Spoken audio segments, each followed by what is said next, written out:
ये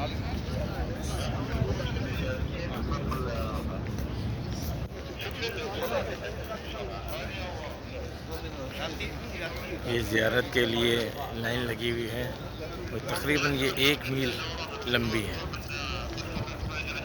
ये gate number 6 से जो है लोग आ रहे हैं और ये ज़ियारत के लिए।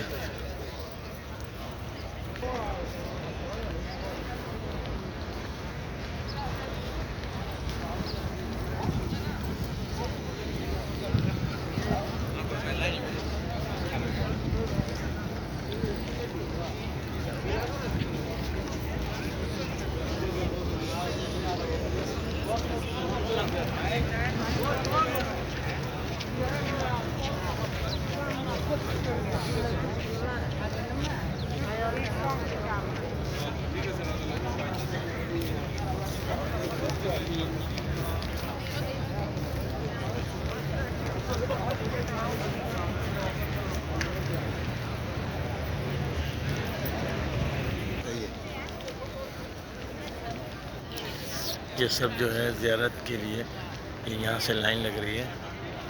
तकरीबन ये गेट नंबर 5 से लाइन लग रही है और ये वॉशरूम जो है 20 नंबर वॉशरूम से 28 नंबर वॉशरूम से लाइन लग रही है और ये रोज़ा रसूल के लिए लाइन लग रही है। ये आप देखिए जन्नत बकी,